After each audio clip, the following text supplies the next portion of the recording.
Hello friends, good afternoon. दोस्तों, इस video में हम लोग एसएससी जीडी एग्जाम 2023-24 में पूछा जा सकने वाले most important GK GS current affairs व हिंदी के प्रश्नों को सॉल्व करेंगे। तो दोस्तों, आप लोग इन्हें कॉन्सेंट्रेट होकर सॉल्व करें। क्वेश्चंस कम सॉल्व होने पर पुनः प्रश्नों का रिवीजन करें ताकि एसएससी जीडी एग्जाम 2023-24 में आप लोग जीके जीएस करंट अफेयर्स व हिंदी के टॉपिक से अच्छा स्कोर कर सकें। तो चलिए दोस्तों, ज़्यादा समय न लेते हुए हम लोग इन सभी मोस्ट इंपॉर्टेंट प्रश्नों को सॉल्व करना शुरू करते हैं। दोस्तों, क्वेश्चन नंबर 1 है हमारा, संविधान के किस संशोधन द्वारा मतदान की आयु 21 वर्ष से घटाकर 18 वर्ष कर दी गई। मोस्ट इंपोर्टेंट क्वेश्चन है दोस्तों, आप लोग ध्यान रखिएगा।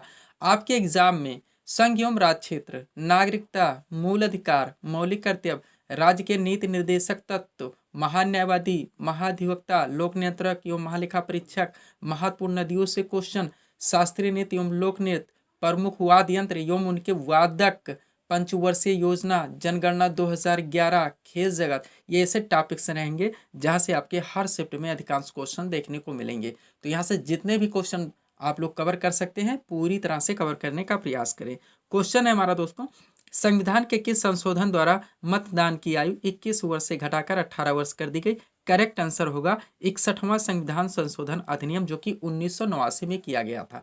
अब चलिए दोस्तों, महत्वपूर्ण संविधान संशोधन से जितने क्वेश्चन बन सकते हैं अधिकांश क्वेश्चन को हम लोग एक साथ कवर कर लेते हैं। यही दोस्तों हम लोगों के स्टडी का मेथड रहेगा कि एक क्वेश्चन उठाएंगे और पुनः उस टॉपिक से जितने भी क्वेश्चन बनते हैं सारे क्वेश्चन कवर कर लेंगे। ध्यान देंगे आप लोग। अगला हमारा जो संविधान संशोधन है, संविधान के किस संशोधन द्वारा गोवा को भारत संघ के 25वें राज्य का दर्जा दिया गया। तो 56वां संविधान संशोधन अधिनियम था, जो कि 1989 में 87 में किया गया था। ध्यान रखेंगे।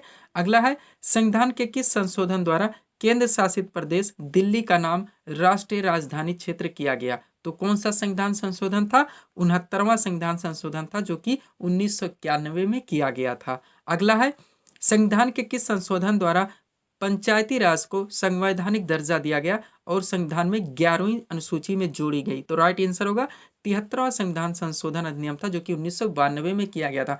अब ये सारे क्वेश्चन दोस्तों एसएससी में घुमा घुमा के भी पूछे आते हैं। 73वां संविधान संशोधन किससे संबंधित है? पंचायती राज व्यवस्था से।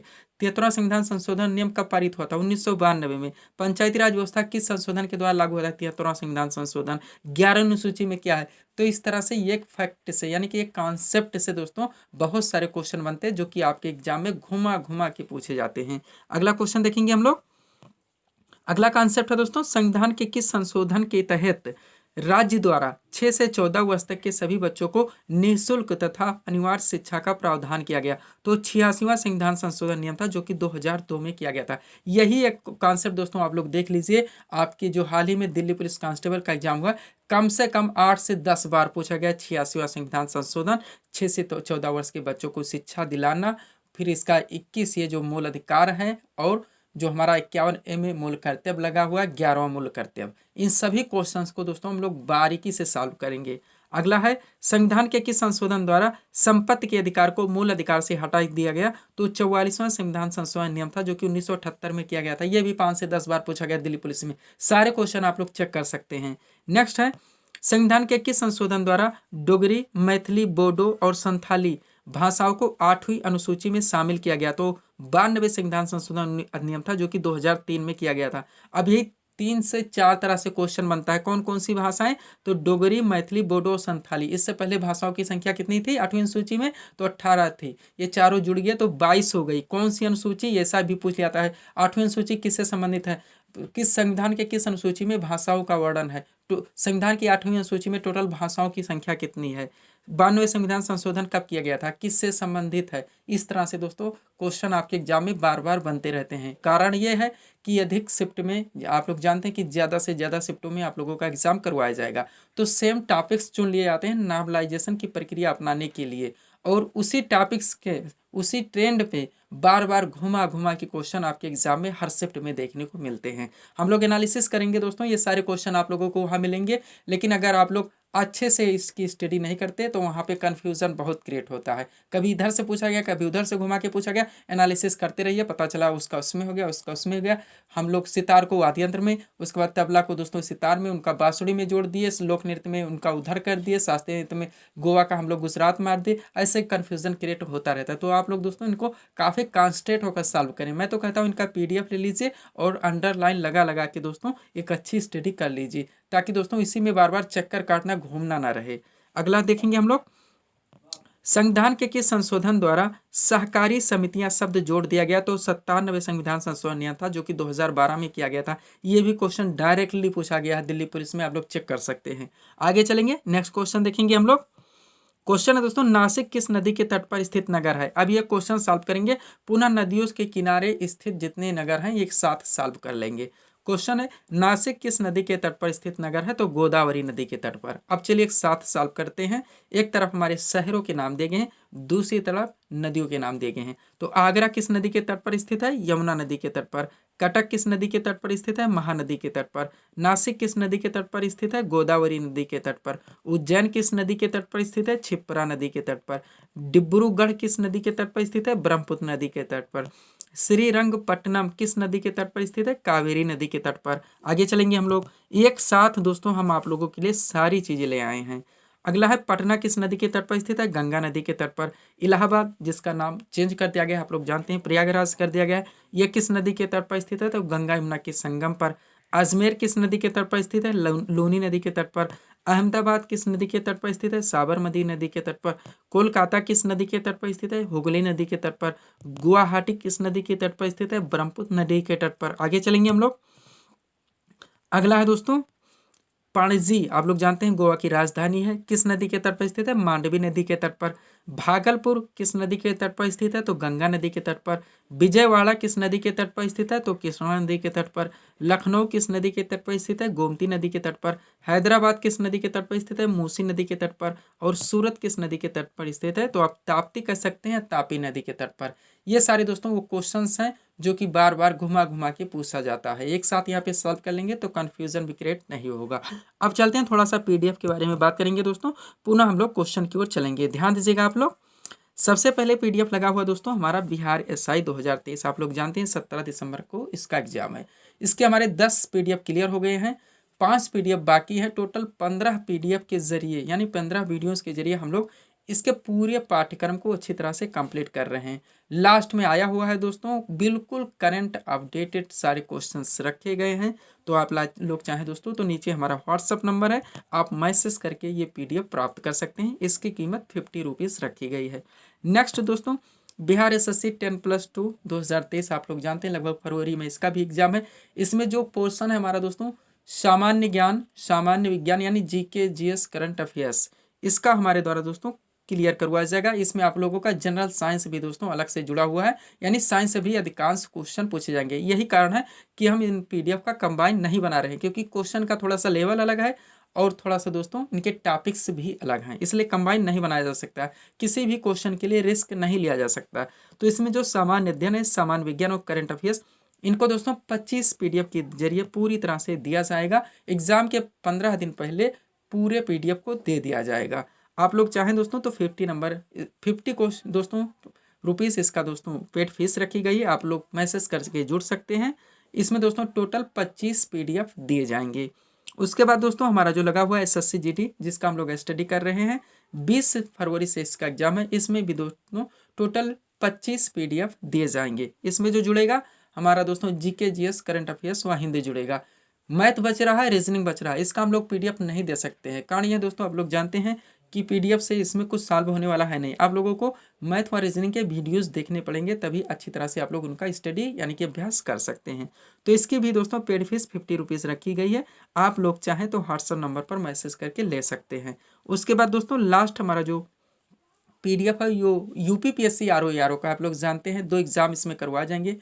पीटी का जो एग्जाम है 2 पेपर होगा, सामान्य अध्ययन और हिंदी का, जिसमें 6 चैप्टर शामिल हैं। 140 क्वेश्चंस का आपका दोस्तों सामान्य अध्ययन का होगा और 60 क्वेश्चन का आपका हिंदी का होगा। इसकी दोस्तों पीडी फीस 100 रुपये रखी गई है। आप लोग जानते हैं इसके मैटर कलेक्शन में बहुत ज़्यादा मेहनत करनी होगी। बहुत सारे दोस्तों अलग तरह के क्वेश्चन, रेयर क्वेश्चन भी इसमें पूछे जाते हैं, तो इसको कवर करने में काफ़ी दोस्तों समय लगेगा।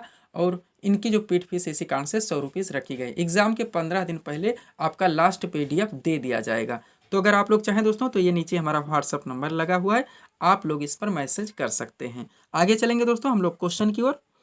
अगला क्वेश्चन दोस्तों, मीनाक्षी मंदिर, बिल्कुल आपके ट्रेंड में है सारे क्वेश्चन। मीनाक्षी मंदिर भारत के किस राज्य में स्थित है? तो मदुरई तमिलनाडु में है। स्टेट का नाम दोस्तों तमिलनाडु और मदुरई ये लोकेशन है। अब एक साथ सारे सॉल्व कर लीजिए जो मंदिरों से क्वेश्चन पूछे जाते हैं। खजुराहो मंदिर कहाँ पे स्थित है? मध्य प्रदेश में। जगन्नाथ मंदिर कहाँ पे स्थित है? ओडिशा में। वेंकटेश्वर मंदिर कहाँ स्थित है? आंध्र प्रदेश में। नटराज मंदिर कहाँ पे स्थित है? तमिलनाडु में। बृहदेश्वर मंदिर कहाँ स्थित है? तमिलनाडु में। मीनाक्षी मंदिर जो हमारा क्वेश्चन था कहाँ स्थित है? तमिलनाडु में। तमिलनाडु से 3 है दोस्तों, मोस्ट इंपॉर्टेंट हैं। आगे भी हैं, आप लोग देखिए। रामेश्वरम मंदिर भी है तमिलनाडु का। उसके बाद दिलवाड़ा जैन मंदिर, बार बार पूछाता है, जैन धर्म से संबंधित है, राजस्थान में है। महाबलेश्वर मंदिर महाराष्ट्र में है। कैलाश मंदिर एलोरा महाराष्ट्र में है। सोमनाथ मंदिर गुजरात में है। लिंगराज मंदिर भुवनेश्वर ओडिशा में है। सांची का स्तूप आप लोग नाम सुने होंगे, ये मध्य प्रदेश में स्थित है। कहाँ पे स्थित है? मध्य प्रदेश में स्थित है। इसके बाद महाबलीपुरम मंदिर, ये कांचीपुरम तमिलनाडु में स्थित है। और शांति निकेतन दोस्तों पश्चिम बंगाल इसमें स्थित है। ये इतने मोस्ट इंपॉर्टेंट हैं जो कि मंदिरों से क्वेश्चन पूछे जाते हैं, यहाँ पे आप लोगों को एक साथ मिल गए हैं। अगला क्वेश्चन देखेंगे दोस्तों हम लोग। अगला क्वेश्चन हमारा हिंदी से आया हुआ। आप लोग जानते हैं SSC GD में दोस्तों आपका एक सिलेबस इंग्लिश व हिंदी चूज करके रखा हुआ, आप जो चाहे चूज कर सकते हैं। हमें ऐसा है अधिकांश लोगों ने हिंदी चूज किया होगा, इसलिए हिंदी का क्वेश्चन हम लेके आए हैं। क्वेश्चन हमारा है दोस्तों, वाक्यांश के लिए एक शब्द से संबंधित है। क्वेश्चन सॉल्व करेंगे और बहुत सारी जो ट्रेंड में क्वेश्चन है पूछे जाते हैं, रिपीट होते रहते हैं, उन सभी प्रश्नों को एक साथ सॉल्व कर लेंगे। तो क्वेश्चन क्या है हमारा? साहित्य से संबंधित वाक्यांश का एक शब्द होगा तो क्या होगा? साहित्यिक होगा। आपका करेक्ट आंसर क्या होगा? साहित्यिक होगा। एक बात ध्यान दीजिएगा दोस्तों, हिंदी के क्वेश्चन जब भी सॉल्व करें वर्तनी पर खास ख्याल रखें। वर्तनी के कारण हमारे अधिकांश क्वेश्चन हिंदी के गलत हो जाते हैं। एग्जाम में आप लोग जानते हैं समय का प्रेशर रहता ही है, थोड़ा सा देखें, आप लोग टिक कर दिए, पता चला कि ये गलत था। तो चारों ऑप्शन देखें, आपको जो सबसे नज़दीकी करेक्ट लगे, वर्तनी बिल्कुल शुद्ध हो, वही दोस्तों आप लोग ऑप्शन को चूज करने का प्रयास करें। चलिए दोस्तों अब आगे देखते हैं। हम लोग क्वेश्चन सॉल्व कर लिए हैं, अब सारे क्वेश्चन एक साथ कवर करेंगे। जिसकी कल्पना असंभव है, वाक्यांश का एक शब्द होगा अकल्पनीय। एक समय में विद्यमान का क्या होगा? समसामयिक होगा। प्रकृति से संबंधित का क्या होगा? प्राकृतिक होगा। हित चाहने वाला वाक्यांश का एक शब्द होगा हितैषी होगा। जहां पहुंचना कठिन हो, वाक्यांश का एक शब्द होगा दुर्गम।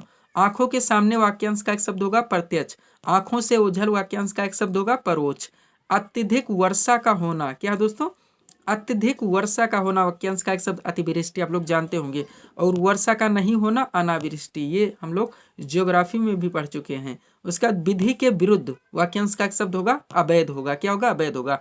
इनका रिवीजन जरूर कीजिएगा दोस्तों। और ये एक अच्छी स्टडी ये होती है कि आप लोग PDF ले लीजिए और अंडरलाइन लगा के इनकी एक अच्छी स्टडी पुनः रिवीजन कर लीजिए, आपकी प्रिपरेशन पूरी तरह से मजबूत हो जाएगी। अगला है जिसका कोई अर्थ ना हो, वाक्यांश का एक शब्द होगा निरर्थक। जिसका कोई विकल्प हो, वैकल्पिक। अच्छे कुल में पैदा हुआ, कुलीन। बीता हुआ समय वाक्यांश का एक शब्द होगा अतीत। शिव का उपासक शैव होगा। विष्णु का उपासक वैष्णव होगा। वर्तनी पे ध्यान दीजिएगा। बुद्ध का अनुयायी, वाक्यांश का शब्द क्या होगा? बौद्ध होगा। तो ये थे दोस्तों वाक्यांश के लिए एक शब्द से जो क्वेश्चन पूछे जाते हैं। इनमें बहुत सारे क्वेश्चन छूट रहे हैं दोस्तों, उनको हम लोग आगे की सेट में लेकर आएंगे। और क्वेश्चन जो इजी डाले जा रहे हैं दोस्तों थोड़ा बहुत, उन पे अभी ये हो रहा है कि उनके टॉपिक से जितने इर्द गिर्द और क्वेश्चन बनते हैं पूरी तरह से जब हम लोग कलेक्शन करेंगे उनका, तो मॉडरेट लेवल पर बन जाएंगे। इस तरह से इजी टू मॉडरेट आपके सारे क्वेश्चन 25 सेट के अंदर क्लियर हो जाएंगे और रिवीजन भी हो जाएंगे। रिवीजन के लिए अलग तरह से वही क्वेश्चन को डाला जाएगा, पुनः सारे क्वेश्चन को एक साथ उठा के दोस्तों रिवीजन किया जाएगा। इस तरह से दोस्तों ये एक अच्छी स्टडी से हमारी पूरी तैयारी कंप्लीट हो जाएगी। आगे चलेंगे अगला क्वेश्चन देखने के लिए। क्वेश्चन है दोस्तों, अनहैप्पी इंडिया पुस्तकों से आप लोग जानते हैं अब ये लाए हैं दोस्तों हम लोग थोड़ा सा प्राचीन पुस्तकों से। उसके बाद मॉडरेट में जितने भी क्वेश्चन पूछे हैं, करंट में कितने हैं दोस्तों, सारे हम लोग लेके चलेंगे। इसी तरह से प्राचीन भारत के, मध्यकालीन और आधुनिक भारत के भी पूरा उठा लेंगे। सारे क्वेश्चन कोई भी मिस नहीं करने, एक एक क्वेश्चन इंपॉर्टेंट है हमारे लिए। क्वेश्चन क्या है, अनहैप्पी इंडिया बार बार पूछा था, आप लोग जानते हैं। नमक पुस्तक के लेखक कौन है, लाला लाजपत राय हैं। कौन है, लाला लाजपत राय। अब इंडिया डिवाइडेड, आप देखिए सारे बुक के नाम आपको हर वनडे एग्जाम्स में मिल जाते हैं। इंडिया डिवाइडेड के लेखक कौन है, राजेंद्र प्रसाद हैं। टूवर्ड्स स्ट्रगल के लेखक जयप्रकाश नारायण हैं। द इंडियन स्ट्रगल के लेखक सुभाष चंद्र बोस हैं। कॉमनवेल्थ के लेखक एनी बेसेंट हैं। द डिस्कवरी ऑफ इंडिया के लेखक पंडित जवाहरलाल नेहरू, आप लोग जानते हैं, हाईलाइटेड बुक है पंडित जवाहरलाल नेहरू की। अगला है इंडिया विंस फ्रीडम, इनके लेखक कौन है, अबुल कलाम आजाद हैं। केसरी के लेखक बाल गंगाधर तिलक हैं। न्यू इंडिया के एनी बेसेंट हैं। हिंद स्वराज के कौन है, महात्मा गांधी है। यंग इंडिया के कौन है, महात्मा गांधी हैं। हाईलाइटेड बुक है दोस्तों माई एक्सपेरिमेंट विथ ट्रूथ। आप दिल्ली पुलिस कांस्टेबल के एग्जाम अभी उठा लीजिए, जो हाल ही में हुए हैं, अधिकांश पुस्तक के नाम यहीं से आपको मिल जाएंगे। अल हिलाल के लेखक कौन है, अबुल कलाम आजाद हैं। तो ये दोस्तों महत्वपूर्ण बुक से क्वेश्चन, इनमें बहुत सारे क्वेश्चन मिस हो रहे हैं, और जो करंट के हैं, आपके मिडल हिस्ट्री के हैं, उन सबको भी दोस्तों हम लोग एक साथ पढ़ेंगे। आगे चलते हैं, नेक्स्ट क्वेश्चन देखेंगे हम लोग। क्वेश्चन दोस्तों, बाणभट्ट किसके दरबारी कवि थे, ऐसा क्वेश्चन आपके एग्जाम में मिल जाता है। बाणभट्ट किसके दरबारी कवि थे, तो हर्षवर्धन के थे। किसके थे, हर्षवर्धन के थे। अब देखिए एक साथ कलेक्ट कर लिए हैं। एक तरफ कवि या विद्वान के नाम रखे गए हैं, दूसरी तरफ उनके संरक्षक या शासक, यानी किनके दरबार में रहते थे, किनके संरक्षण या संरक्षक में रहते थे। अब हरिसेन किनके दरबार में, तो समुद्रगुप्त। कौटिल्य या चाणक्य, इनके 3 नाम है, आप लोग जानते हैं। नाम विष्णुगुप्त भी है। ये किनके दरबार में रहते थे, चंद्रगुप्त मौर्य के। आप लोग जानते हैं इनकी सहायता से चंद्रगुप्त मौर्य ने मौर्य साम्राज्य की स्थापना की थी, नंद वंश के अंतिम शासक घनानंद को परास्त करके। ये सारे क्वेश्चन हम लोग सॉल्व करेंगे। अगला है अश्वघोष किसके दरबार में, तो कनिष्क के। नागार्जुन किसके दरबार में, कनिष्क के। और चरक किसके दरबार में, कनिष्क के। 3 ध्यान दीजिएगा, अश्वघोष, नागार्जुन और चरक, ये तीनों कनिष्क के दरबार। चरक का बार बार पूछा था दोस्तों, एक चिकित्सक थे, आप लोग जानते हैं। आगे चलेंगे हम लोग। बाणभट्ट किसके दरबार में रहते थे, मोस्ट इंपॉर्टेंट हाईलाइटेड है दोस्तों, हर्षवर्धन के दरबार में। चंद्रवरदाई पृथ्वीराज रासो के, ये भी हाईलाइटेड है। कालिदास आप लोग जानते हैं, चंद्रगुप्त विक्रमादित्य के दरबार में रहते थे, यानी कि चंद्रगुप्त द्वितीय के दरबार में। तो ये थे दोस्तों महत्वपूर्ण संरक्षक या जो कवि या विद्वान जिनके दरबार में रहते थे। अगला क्वेश्चन देखिए दोस्तों, हमारा हिंदी से आ गया है। हिंदी से क्वेश्चन क्या है दोस्तों, तद्भव तत्सम से क्वेश्चन लिया गया है। एक क्वेश्चन यहाँ पे हम लोग सॉल्व करेंगे, पुनः जितने इंपॉर्टेंट शब्द है एक साथ कलेक्ट कर लेंगे। क्वेश्चन क्या है, लज्जा शब्द का सही तद्भव रूप होगा तो लाज होगा। करेक्ट आंसर क्या होगा, लाज होगा। अब ध्यान दीजिएगा, एक तरफ तत्सम है, एक तरफ तद्भव है, फिर तत्सम है, फिर तद्भव है। तो चलिए सॉल्व करना शुरू करते हैं। घोटक का क्या होगा, घोड़ा होगा। ग्राहक का क्या होगा, गाहक होगा। तत्सम तद्भव पे ध्यान दीजिएगा। अब इसको दोस्तों रिवीजन करना इसलिए जरूरी होता है, पलट दिया जाए, तत्सम तद्भव है, अब तद्भव शब्द देकर तत्सम पूछा जाए, वो पूछा भी जाएगा, आप लोग जानते हैं। तो इसलिए इसका रिवीजन जरूरी होता है। और दोनों तरफ से दोस्तों, एसएससी को क्वेश्चन मैं जानता हूं कि हर तरफ से आप लोगों को दोस्तों दोनों तरफ से समझने होते हैं। अगला है ग्रहणी का क्या होगा, घरनी होगा। अब घरनी का तत्सम पूछा जाए तो ग्रहणी होगा दोनों तरफ से। फिर दोस्तों योगी का क्या होगा, जोगी होगा। यमुना का क्या होगा, जमुना होगा। लौह का क्या होगा, लोहा होगा। धैर्य का क्या होगा, धीरज होगा। आगे चलते हम लोग, धैर्य का क्या होगा, तद्भव धीरज होगा। आगे चलेंगे हम लोग। धरित्री का तद्भव क्या होगा, धरती होगा। नृत्य का तद्भव नाच होगा। पिपासा का तद्भव प्यास होगा। प्रस्तर का तद्भव पत्थर होगा। पूर्ण का तद्भव पूरा होगा। पिंजर का तद्भव पिंजरा होगा। पौत्र का तद्भव पोता होगा। हरिण का तद्भव हिरण होगा। हीरा का तद्भव हीरा होगा। क्षार का तद्भव खार होगा। अब खार का तत्सम पूछ लिया जाए तो क्षार होगा। यही लिए रिवीजन जरूरी होता है, हम आप लोगों को ध्यान देने के लिए बीच में रोक लेते हैं। त्वरित का तद्भव क्या होगा, तुरंत होगा। और वर्तनी हम बोल दी दे हैं कि वर्तनी पर विशेष ख्याल रखें। आगे चलते हैं, नेक्स्ट क्वेश्चन देखेंगे हम लोग। मोस्ट इंपोर्टेंट क्वेश्चन रखा गया है, मेगी नाट रेखा है। क्वेश्चन सॉल्व करेंगे। पुनः दोस्तों दो देशों के बीच में जो रेखा है, इस चैनल है, इस तरह के जो क्वेश्चन बनते हैं हम लोग सॉल्व करेंगे। तो मेगी नाट रेखा रखा गया है क्वेश्चन, किन 2 देशों के बीच है, जर्मनी और फ्रांस के बीच में। ये ध्यान दीजिएगा। आप चलते हैं एक साथ सॉल्व करने। मैकमोहन रेखा बार बार पूछा था, भारत एवं चीन के बीच में।